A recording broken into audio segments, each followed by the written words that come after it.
Halo semuanya, apa kabar kalian? Selamat datang di kelas IPS, tentunya masih bersama dengan Miss Widi. Oke, kita akan lanjutkan materi kita minggu lalu ya. Masih tema 3, nasionalisme dan jati diri bangsa dengan subtema konflik dan integrasi. Nah, kita akan melanjutkan tujuan pembelajaran kita minggu lalu ya.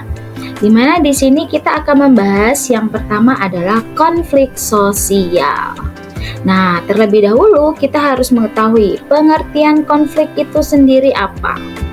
Nah, di sini kata konflik berasal dari bahasa Latin yaitu configere, yang artinya saling memukul. Nah, sedangkan dalam Kamus Besar Bahasa Indonesia atau KBBI mengertikan konflik sebagai percekcokan, perselisihan, atau pertentangan. Maka secara sederhana, konflik merujuk kepada dua hal atau lebih yang berseberangan, tidak selaras, dan bertentangan. Nah, kita akan bahas pengertian konflik menurut beberapa ahli. Yang pertama, Swejono Sukanto menyebutkan konflik sebagai pertentangan atau pertikaian, yaitu suatu proses individu atau kelompok yang berusaha memenuhi tujuannya dengan jalan menantang pihak lawan, disertai ancaman dan atau kekerasan. Kalau menurut Lewis ya, Ecoser menyebut konflik sebagai sebuah perjuangan nilai atau tuntutan atas status, kekuasaan, dan sumber daya yang bersifat langka dengan maksud menetralkan, mencederai, atau melenyapkan lawan. Berikutnya, menurut John Lewis Gillin dan Philip Gillin menyebut konflik sebagai bagian dari proses interaksi sosial manusia yang saling berlawanan dan terjadi karena adanya perbedaan-perbedaan fisik, emosional, kebudayaan, dan perilaku. Nah, itu dia pengertian konflik. Nah, selanjutnya kita akan mempelajari faktor penyebab konflik. Nah, konflik akan selalu ada dalam dinamika sosial suatu masyarakat. Terdapat 4 faktor yang dapat menyebabkan terjadinya konflik, yakni perbedaan individu, perbedaan kebudayaan, perbedaan kepentingan, dan perubahan sosial. Nah, 4 inilah yang menjadi faktor penyebab konflik. Nah, sekarang anak-anak Miss Widi harus tahu bentuk-bentuk konflik itu apa saja. Nah, kita lihat yang pertama ada konflik pribadi. Konflik yang terjadi antara dua individu atau lebih karena perbedaan pandangan dan sebagainya. Yang kedua, konflik rasial, konflik yang timbul akibat perbedaan ras. Yang ketiga, konflik antar kelas sosial. Konflik ini umumnya terjadi disebabkan perbedaan kepentingan. Dan yang keempat, konflik politik, konflik yang terjadi akibat perbedaan tujuan politis seseorang atau kelompok.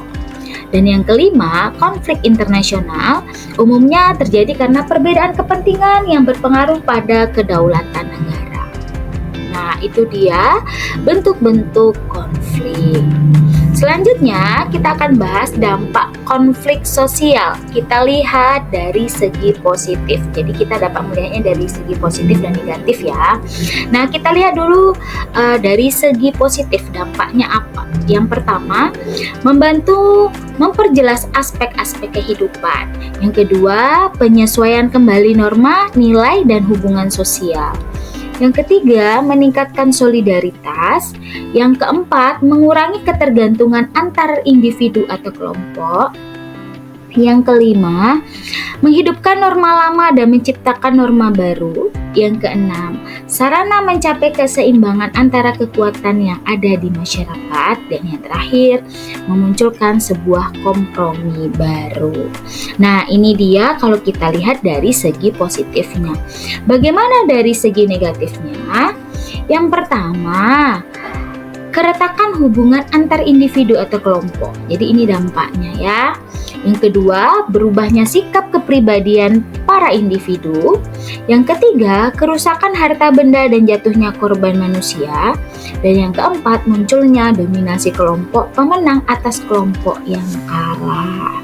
Nah, itu dia dampak konflik sosial yang dilihat dari segi positif dan negatif.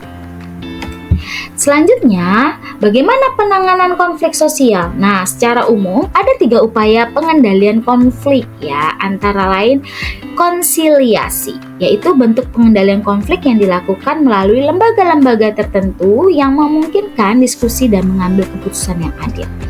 Yang kedua, mediasi, yaitu bentuk pengendalian konflik yang dilakukan dengan cara kedua belah pihak menunjuk pihak ketiga sebagai mediator atau penengah. Dan yang ketiga, arbitrasi, yaitu bentuk pengendalian konflik yang dilakukan apabila kedua belah pihak sepakat untuk menerima atau terpaksa menerima hadirnya pihak ketiga yang memberikan keputusan untuk penyelesaian konflik. Nah, selain dari 3 itu tadi, ada beberapa cara lain yang dapat dilakukan dalam menyelesaikan konflik ini. Yang pertama, saling memaafkan atau salah satu pihak memaafkan pihak lain. Yang kedua, kesepakatan untuk tidak berkonflik. Yang ketiga, kompromi atau perundingan di antara pihak-pihak yang bertikai. Yang keempat, kemenangan salah satu pihak atas pihak lain. Dan yang kelima, ya, rekonsiliasi atau pemulihan hubungan persahabatan pada keadaan semula antar pihak yang bertikai. Nah, itu dia ya penanganan konflik sosial. Nah, sekarang kita lihat ya.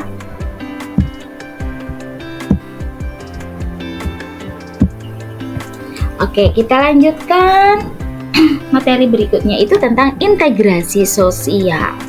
Nah, yang pertama kita harus tahu dulu pengertian integrasi sosial ini apa. Nah, kalau menurut Kamus Bahasa Indonesia ya, Kamus Besar Bahasa Indonesia atau KBBI, integrasi adalah pembauran hingga menjadi kesatuan yang utuh atau bulat. Nah, istilah pembauran mengandung arti masuk ke dalam, menyesuaikan, menyatu atau melebur hingga menjadi satu. Nah, sehingga secara umum pengertian integrasi sosial itu adalah proses penyesuaian unsur-unsur yang berbeda dalam masyarakat sehingga menjadi satu kesatuan, meliputi perbedaan kependudukan sosial, ras, etnik, agama, bahasa, kebiasaan, sistem nilai, dan norma.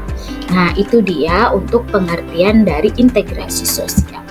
Berikutnya, syarat terjadinya integrasi sosial ada 3. Yang pertama, anggota-anggota masyarakat merasa bahwa mereka berhasil saling mengisi kebutuhan mereka. Yang kedua, masyarakat berhasil menciptakan kesepakatan bersama mengenai norma dan nilai sosial yang dijadikan pedoman. Dan yang ketiga, norma dan nilai sosial berlaku cukup lama, tidak mudah berubah dan dijalankan secara konsisten. Dan di sini ada faktor yang mempengaruhi cepat atau lambatnya proses integrasi sosial. Yang pertama, homogenitas kelompok. Nah, integrasi sosial akan mudah dicapai pada kelompok atau masyarakat yang tingkat kemajemukannya rendah. Yang kedua, besar kecilnya kelompok. Dalam kelompok kecil, hubungan sosial antar anggota terjadi secara intensif sehingga penyesuaian atas perbedaan lebih cepat dilakukan. Yang ketiga, mobilitas geografis. Makin sering anggota masyarakat datang dan pergi, makin sulit pula proses integrasi sosial. Yang keempat, efektivitas komunikasi. Komunikasi yang efektif antar anggota kelompok akan mempercepat proses integrasi dalam kelompok. Nah, untuk bentuk-bentuk integrasi sosial itu ada 3. Yang pertama, integrasi normatif. Yang kedua, integrasi fungsional. Dan yang ketiga, integrasi koersif. Kita akan lihat yang pertama, integrasi normatif itu adalah integrasi integrasi normatif ini dapat diartikan sebagai integrasi yang terjadi akibat terdapatnya norma-norma yang berlaku di masyarakat. Norma yang menjadi hal yang mampu mempersatukan masyarakat. Yang kedua, integrasi fungsional terbentuk karena ada fungsi tertentu dalam masyarakat. Integrasi dapat terbentuk dengan mengedepankan fungsi dari tiap pihak dalam masyarakat. Dan yang ketiga, integrasi koersif ya, terbentuk berdasarkan kekuasaan yang memiliki penguasa. Penguasa dapat menerapkan cara koersif atau kekerasan sebagai salah satu alat pemersatu. Nah, sedangkan untuk proses integrasi sosial itu ada dua, ada asimilasi dan akulturasi. Nah, asimilasi merupakan proses sosial yang ditandai adanya usaha untuk mengurangi perbedaan antar individu atau kelompok dalam masyarakat. Setiap individu berusaha untuk meningkatkan kesatuan tindakan, sikap, dan proses mental. Sedangkan untuk akulturasi itu adalah proses sosial yang terjadi bila kelompok sosial dengan kebudayaan tertentu dihadapkan pada kebudayaan asing yang berbeda yang berlangsung hingga unsur tersebut diterima masyarakat. Next, lanjut. Yang terakhir adalah faktor-faktor pendorong integrasi sosial. Yang pertama, adanya toleransi terhadap kelompok manusia dengan kebudayaan berbeda.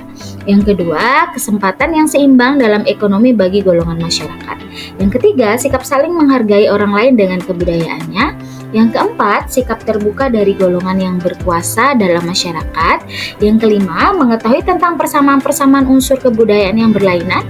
Yang keenam, perkawinan campuran antara dua pendukung kebudayaan berbeda. Dan yang ketujuh, adanya musuh bersama dari luar cenderung memperkuat persatuan masyarakat. Nah, itu materi kita hari ini yang berkaitan dengan konflik dan integrasi sosial. Oke, terima kasih untuk anak-anak Miss Widi. Ya, semoga video ini bermanfaat untuk kalian dan dapat membantu kalian dalam pembelajaran. Tetap semangat dan sampai jumpa di video kita berikutnya atau di materi kita berikutnya. See you, bye-bye.